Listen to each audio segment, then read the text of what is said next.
بسم الله الرحمن الرحيم وبه نستعين وهو خير ناصر ومعين وصلى الله على سيدنا محمد وعليه الطاهرين ولعنة الدائم على أعدائهم أجمعين آمين إلى قيام يوم الدين. Assalamu alaikum and welcome to question time. We are with you every Saturday 5 to 6 and the lines are open for questions. As we wait for the viewers to give us a call, we'll cover a couple of topics which we have started on Aqaid. For that we are following two books. One is the theological instruction of Ayatollah Misbah Yazdi, and also we use the book on Islamic belief system of Dr. Shumali, Sheikh Shumali. These are the two books we tend to kind of refer to. However, tonight's program I'm going to be looking at the infallibility of the Prophet prior to looking into the third reality in Usul ad-Din, or fourth if you want to call, which is the Wilayat or Imamat. It was quite important to kind of look into the infallibility of the Prophet prior to we delve into the subject of Imamat, because if a person have a sound belief in regards to the Ismat, in regards to the Imamat of the Prophet, then it becomes very easier for him to accept the Imamat or the Wilayat of Amirul Mu'mineen and of the other Imams right after that. So we will perhaps look at the infallibility of the Prophet, and obviously as we know that there are three major sort of theological systems that we have within Islam. Yes, we have 5 schools of thought, but in terms of these 5 schools of thought, when it comes to theological understanding, we would find 3 theological schools. One is known as the Ash'arites, the other is the Mu'tazila, and the third is the Imamiyya. So in terms of the Ash'arites, they believe, or they are of the opinion, that the Prophet can commit major or minor sins. This is in regards to the Ash'arite. So now obviously, a person who is a Deobandi, or a person who is a Shafi'i, a person who is a Maliki, they could fall under the category of Ash'arites in terms of what belief system, theological belief system they have. Then most of what we see today in the Muslim world is they tend to incline with the Ash'arite thought.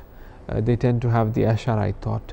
Very few are there where they tend to follow the Mu'tazila school, where the Mu'tazila school regards that the Prophet liable to commit minor sins, not major sins, due to forgetfulness, because of ghaflat, not because that he is committing a minor sin while knowing it is a sin, but it could be possible that he could forget and commit a minor sin, not a major sin. But the Imamiyya are the opinion, or are the understanding, that the Prophet can't commit neither of the sins.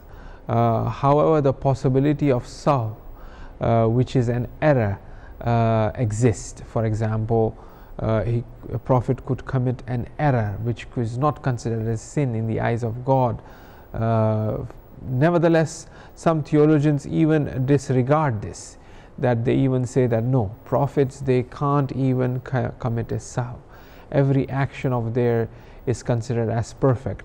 Sahw, perhaps it could be like, somebody comes and Prophet was there, and Prophet knocks the glass down, and the glass falls on someone's shirt or whatever, or the guy gets upset, or a person comes and asks for advice for the Prophet, what shall I do in regards to my farming? Then the Prophet would say, okay, do this, and then it turns out to be an error in terms of his calculation.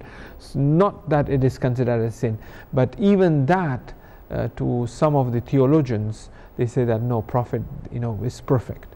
Now if we move further, we will look at in terms of the infallibility of the Prophet, there are additional categorization of these three major schools, or three major theological schools, if you want to call.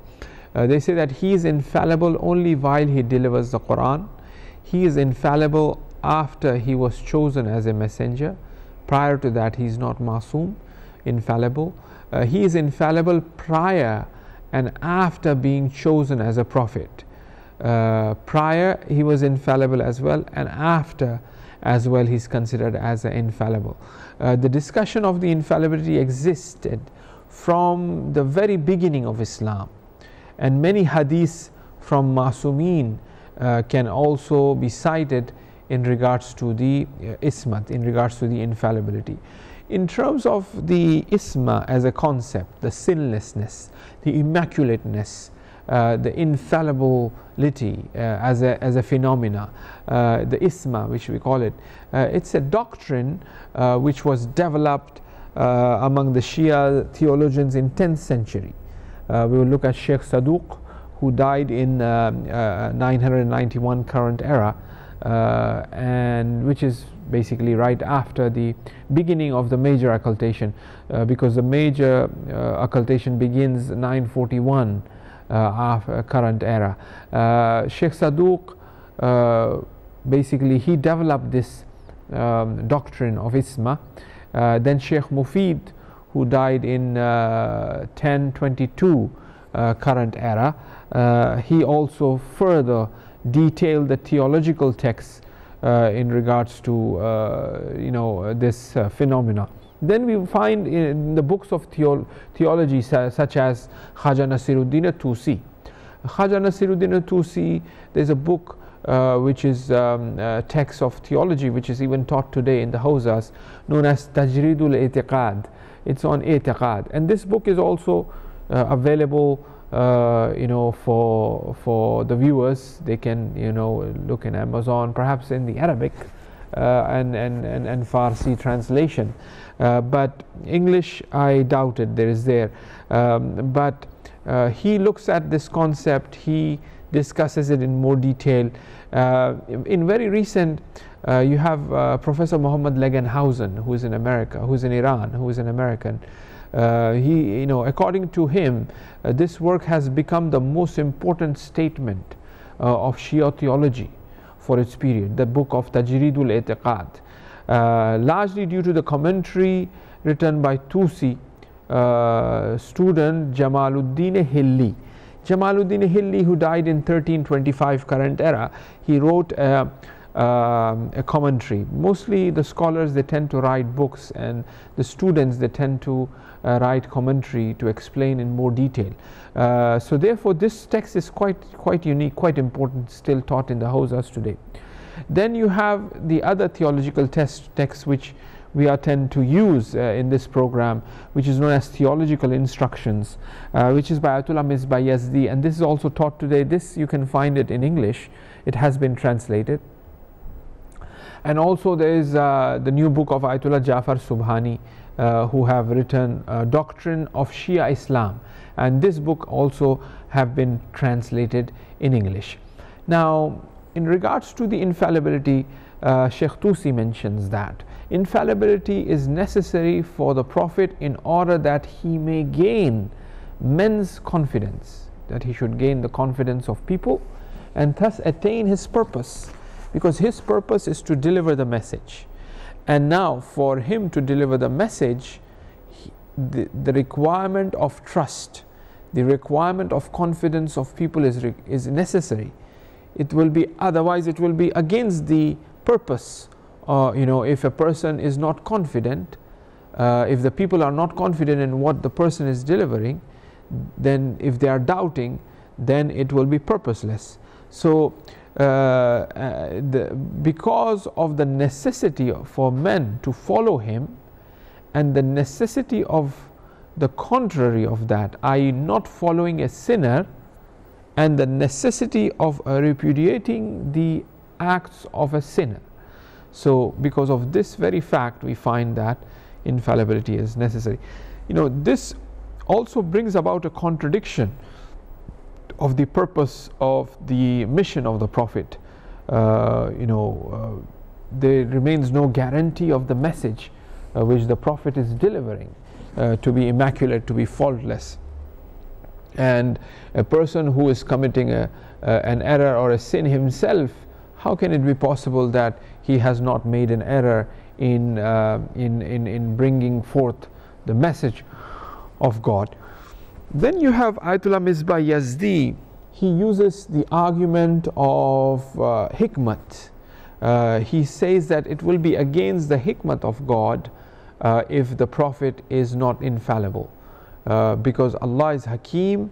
Therefore he will make sure that the Prophet that he has chosen are sinless, are noble people, are trustworthy people, are truthful and sincere, and have not committed any sin.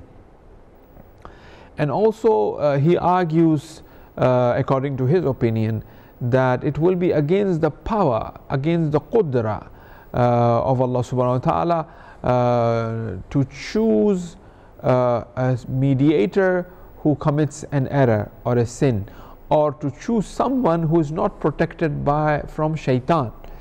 Shaitan, as he has clearly mentioned, that I will not be able to deviate those who are mukhlasin, the fatalam, those who are purified by Allah subhanahu wa ta'ala. Then you have Agha Misbah in theological instruction also points out to the fact of educating and purifying. وَيُزَكِّيهِمْ وَيُعَلِّمُهُمُ الْكِتَابَ وَالْحِكْمَةِ, and helping the most talented reach the highest level of perfection. See, a person who is educated can only provide knowledge and education and make others reach to the maqam and station where he has reached. So therefore that argument also befits that the prophets be sinless. Then you have philosophical arguments. For example, Mullah Sadra, one of the greatest philosopher, transcendental philosopher, Sadruddin Shirazi, who died in 1640 current era. In his book, which is known as Shawahidur Rububiyyah, which is one of the famous works. Shawahid means witnessing, seeing. Rububiyyah is of the Lord, where he have this spiritual witnessing, and then he kind of records it down and writes it, and he dedicates a section which is in regards to prophethood and wilayat, in which he says that humans have different degrees and station. The maqamat of insaniyah are different. Humans are on different levels, different stations. This is due to his or her perception, how a person perceives things, and because of that they have darajat. There could be a person who is, in terms of his ma'rifat, in terms of having that vision and understanding to his full capacity, and I am standing next to him. Obviously his understanding, his sajda, his zikr, his action is way more different, because of his perception compared to my action. That's why, as it says, ضربة علي يوم القندق أفضل من عبادة الثقلين, that the daraba, that the blow of Amirul Mu'mineen in the battle of Khandaq was better than the way, or better than the ibadat, worship of the Thaqalain, of two heavy realms. So if you put one zarbat reward of Amirul Mu'mineen in one balance, and if you put the other in the other balance, the ibadat of all created beings in this dunya, and also in the angelic realm as well, Thaqalain, it's two worlds. So just the one zarbat of Amirul Mu'mineen will be afzal, will be greater than all of the ibadat of malak and jinn and insan. So why is that? It is because of that perception, the way Amirul Mu'mineen perceive things, the way Amirul Mu'mineen see things, the way Amirul Mu'mineen is. Obviously, you have the Nabi, you have the Prophet, and then when the Prophet is saying one zarbat of Ali is afzal, then is there any comparison of Amirul Mu'mineen with others? Who will be the rightful leader or the leadership after the Prophet? This one hadith would be sufficient enough to really analyze in a person who have intellectual minds, who are rational. They would say that this hadith is enough, that one zarbat is afzal than all of the ibadat of the two, Sakalain, angels and jinn and insan and everybody. Just one zarbat. And imagine how many battles Amirul Mu'mineen fought. Imagine how many good work that Amirul Mu'mineen have done. And how many zarabat basically, here. Now here, the perception of a human being is very important. So we have to continuously strive till our last breath that we increase our understanding, our perception in regards to Tawheed, in regards to the oneness of the Lord, in regards to Allah subhanahu wa ta'ala. Everything boils down to ma'rifat, an understanding of Tawheed, what Tawheed is. And no one could deliver better what Tawheed is than the Quran. No one could deliver what better than Ahlul Bayt alayhimus salam. The actions, the teachings, the sermons, the du'as of Ahlul Bayt alayhimus salam is full and full of Tawheed. And this itself becomes the very meaning of tawassul. When I am using this book, I am doing tawassul to this book in order that I understand. So when I am reciting the Du'a Kumail or any dua, that itself is tawassul. Those who argue against tawassul, what tawassul is bid'ah and all that, they haven't really understood what tawassul means. So therefore, that itself is one of the meaning of tawassul, that I'm through this wasila of these du'as, I'm understanding Tawheed. So here in Shawahid al-Rububiyyah, Mullah Sadra says that humans have different degrees and station. This is due to his or her perception. Humans constantly travel from beastly to the angelic realm. Insan, human being, is changing. Harkat-e-Jawhariyah, it is another phenomena or another philosophical doctrine that Mullah Sadra have discussed, is the harkat, is the movement of the jawhar, of the substance. So therefore insan is minute by minute changing. The atoms are changing in terms of the physicality, if you want to look at it, in terms of the spirituality and the mental state. The ruh, the spirit, becomes latif and latif. It reaches to a point where it leaves the body. Mullah Sadra gives an example of the departing of the soul from the body. It's like the bird being free from the cage. The cage gets destroyed and the soul becomes free and it flies towards the Lord. So that's how, insan is constantly moving from the beastly realm to the angelic realm. He gains. Now obviously I would be critical enough to say that even those who do not have deen, when they become old, they come to the realization, or their tabiyat, their nature becomes very latif. Their heart becomes very soft. They become childlike. The Quran says that the stage when they become old, they become like children, like small children. Why is that? That is latif. That is becoming very subtle. How a baby, how a child is, that's how an old man becomes, because he's returning. It's a raji'un. In the beginning he was that pure fitra, that sort of latafat was there. At the end as well he gains that. So he comes out of that beastly stage regardless of him being a believer or not. How he kind of was attracted to or was enjoying the food.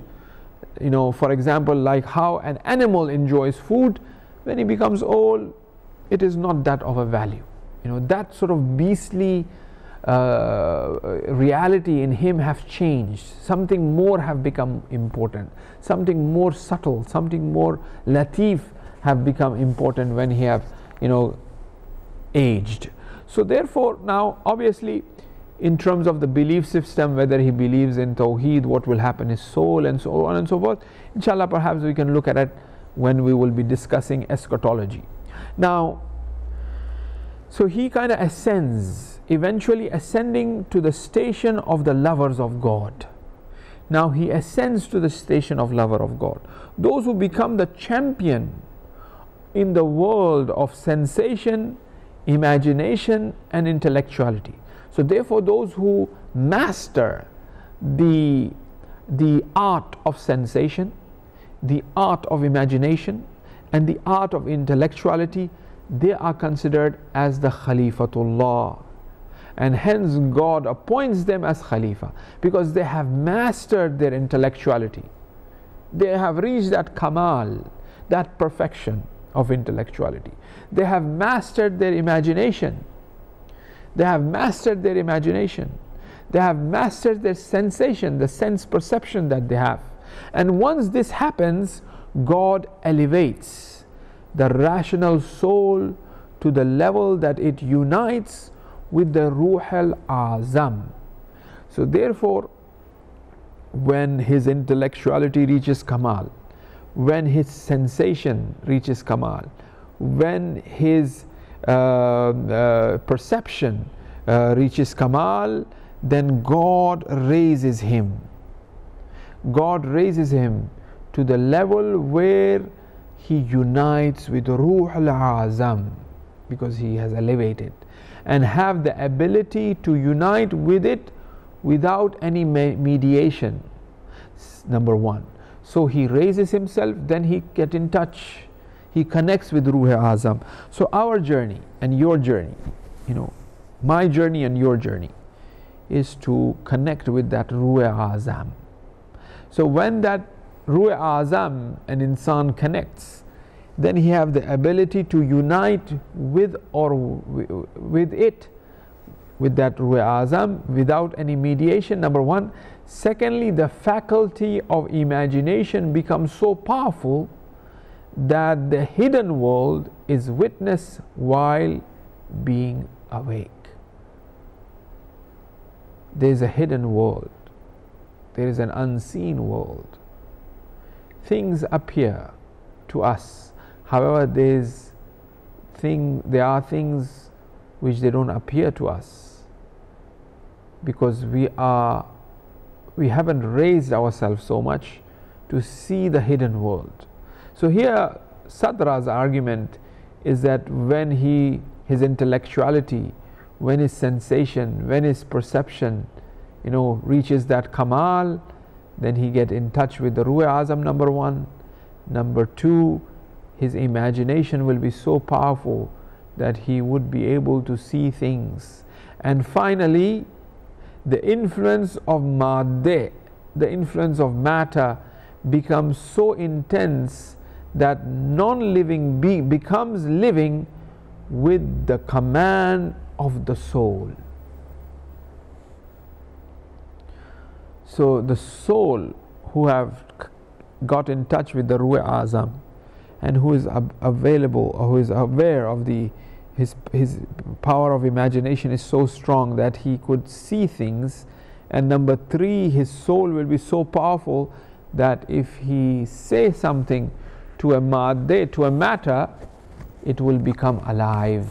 And we have seen this, the staff of Moses, the pebbles in the hands of the last prophet, the speaking of the babe for Prophet Yusuf, and many examples are there where they have spoken. The speaking of the walls and the doors for the awliya when they are worshipping and when they are praying, they become alive. The waking up of the dead body on which Amirul Mu'mineen was asked to pray, because you know that they wanted to joke with Amirul Mu'mineen, and they placed a dead body, and they asked Amirul Mu'mineen to lead the funeral prayer. And when Amirul Mu'mineen prayed Salatul Mayyat, the person who was alive, he died. And then they fall on the feet of Amirul Mu'mineen, saying, we wanted to joke with you, we wanted to make fun of you, say that he's alive.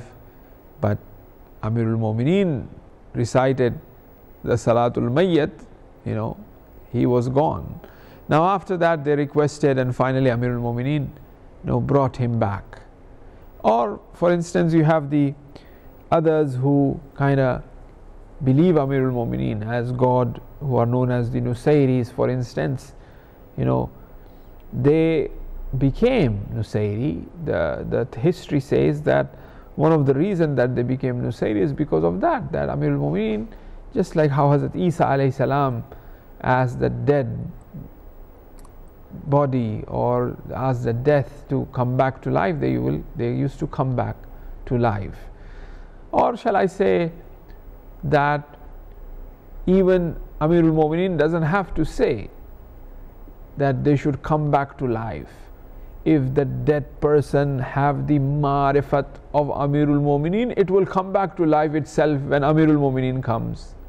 Just like how Salman Farsi, who was in Madayan, and he died there, and Amirul Mu'mineen came to bury him, and he was dead, but when Amirul Mu'mineen entered the room, the dead body got up out of respect of Hazrat. So here what happens, prophethood, imamat, awliya in the school of Shias are very special, are very unique, very different to other schools of thought.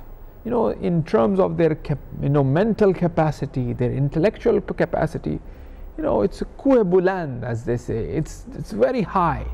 It's not you and I, or some sort of murshid or peer or whatever have that understanding of that intellectual mindset of the imams and the masumeen. They are in connection with that ruh azam. So therefore, for this to be achieved requires a soul that is far from all levels of impurities. A soul which is pure is able to really connect to that world, to that realm. As sins causes impediments, so for the Prophet to be a universal prophet for all mankind, and especially Afzalul Anbiya Muhammad Mustafa sallallahu alayhi wa alihi wasallam, if you look at that, obviously he is the Akmalul Anbiya, he is the Afzalul Anbiya. Imagine his connection with that Ruh Azam is how powerful.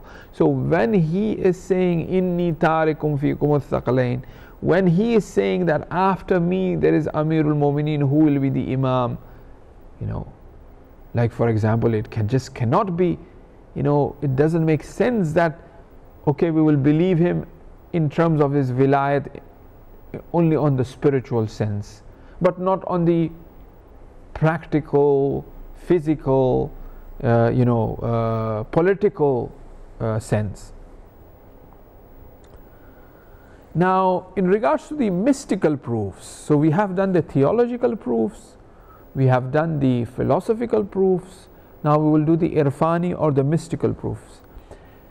The contemporary philosopher, or I should say transcendental philosopher, Ayatollah Jawad Amali, in one of the essays in his book, he says that some humans are administered and managed by partial names of Lord.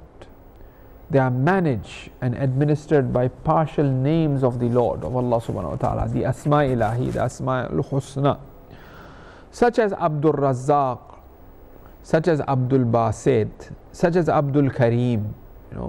They are Abd of Kareem, they are Abd of Sattar, they are Abd of Abdul Basir. These are the Asma Ilahi, these are the names of the Lord. So they are Abd, they are administered, they are taken care by these Asma. Abdul Rahman, he's an Abd of Rahman. So they are Abd of partial names. But the Prophet, as Al-Jawadi asserts, he is Abduhu, which means that God the Absolute is the administrator and manager, Mudabbir of the Prophet. So is Hu, which contains all of the Asma Ilahi, and it is a mystery in itself. So Prophet is known as Abduhu, that he is the administered by all of these Asma. Now the Prophet is related with the most perfect and complete of all names of the Lord, that is Hu, which means mystery, which means unknown. This also makes him the perfect slave. This makes him that a slave is a slave when he has no will of his own. That is a true slave. As he becomes that absolute nothingness, Prophet have become nothing. Prophet is fana. There is nothing of the Prophet remain. Then he reflects the manifestation of the divine. We are looking at the mystical proofs of infallibility here. So he reflects that. He is nothing. It is nothing but the reflection of the divine. So God, as in Hu, as the unknown and mystery, and a state of nafi of all sifat, negation of all attributes, then Muhammad is that, because he is a reflection of that. So how can it not be Masum? When Nabi Akram, when the Prophet is manifestation of the divine Asma Ilahi, Abduhu, then how his actions be of an error? Nauzubillah. How can that be possible? And the Quran have clearly stated that as well. وَمَا رَمَيْتَ إِذْ رَمَيْتَ. When you shoot an arrow, you don't shoot, but the Prophet shoot.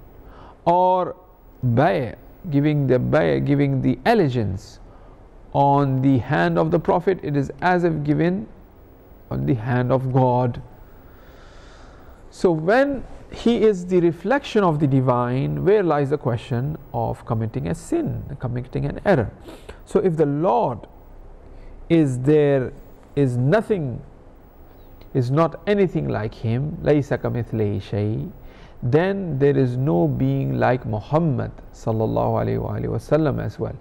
If Allah is لَيْسَ كَمِثْلِهِ شَيْءٍ, then the Prophet as a human being, it also becomes لَيْسَ كَمِثْلِهِ شَيْءٍ. The Prophet, due to the negation of his sifat, is reflecting the divine within him, and Quran thoroughly supports this argument. And this mystical proof is the basis of that very doctrine of Insan-e Kamil, perfect man. There are books on every arif or person who is on the path of spiritual wayfaring. They have shed light on the maqamat of Insan-e Kamil.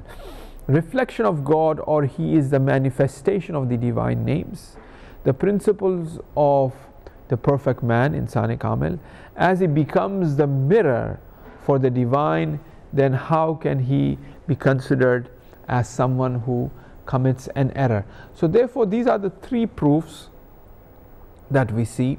Our discussion tonight was based on the books. There's a book which is known as Payambari Rahmat, which is by Ayatollah Jawadi Amali, and there's a book which is Kashful Murad fi Tajrid al-I'tiqad, which is by Allama Hilli. The Shia view of revelation and prophecy. This is also published. It's in English as well. If you go by Allama Hilli, the Shia view of prophecy, you will find that. There's a book known as Shiaism, which is edited by Sayyid Hussain Nasr. If you go Google it, you will find that. Then there's a book, The Prophet Muhammad from the Shia perspective, which is also written by an article by Legenhausen. Then there's a book which is also translated by in English of Sheikh Saduq, which is on I'tiqadat. You'll find that, and also we talked about the Shia doctrine, the doctrines of Shia Islam, which is by Ayatollah Jafar Subhani, and Theological Instructions by Ayatollah Misbah Yazdi. So if you go through, and I think every Shia must have these books in their library. It is quite important. It's very unfortunate that these days, because of the technology, unfortunately, we have lost touch of reading. You know, reading is in the nature of man. If it was, then Allah wouldn't have said Iqra. Insan comes from nutq, right? Speech, speaking. So therefore, reading, rationality, you know, aql, nutq, rationality, speaking. Animals don't speak, we speak. Animals don't read, we read. But unfortunately, because of the energy of reading, because we tend, as we have the ingredient or the substance of reading as an insan in us, and we have to read, what we tend to do, where we tend to use this energy of reading texts, chatting. That's where we tend to waste our reading energy instead of reading books. You know, it's like when a person have an energy, you know, he could eat, right, and become obese. If he have energy, he could use this energy and make muscle, right? So reading is something in the nature of man. Now it is for him whether he uses this energy in reading rubbish stuff, or he buys Islamic books and he keeps with them in their library and read them. It is quite important that we invest and we teach and we give our children this beautiful habit of collecting books, of buying books and reading books. The other thing that we tend to take for granted is Islam and Islamic books and even Islamic channels perhaps. We think that whatever Islam means, it should be free. You know, the Islamic books, they should sell for the cheapest price. But when we go buy books for cartoons and other books, for example, or video games, you know, we are willing to pay a lot of money for it, but we don't want to pay 10-12 pounds to buy a good book and have a good read and gain our knowledge by reading. See, the schools here as well, the first thing that they do is that they give children books to read. You know, they have a reading diary. Every child have a reading diary here. You know, the parents must read, the child must read, and they should, you know, we need to read, we have to read, and this is how we are supposed to gain our you know, our understanding and our knowledge. Constantly reading, you know, that's quite important. Well, thank you very much, viewers, and we hope to see you next week again. Once again, our top topic for today was infallibility of the Prophet. You could log on to Hidayat portal as well and follow question time, and we hope to see you again next week. Goodbye from Hidayat. Thank you for joining us. Khuda Hafiz.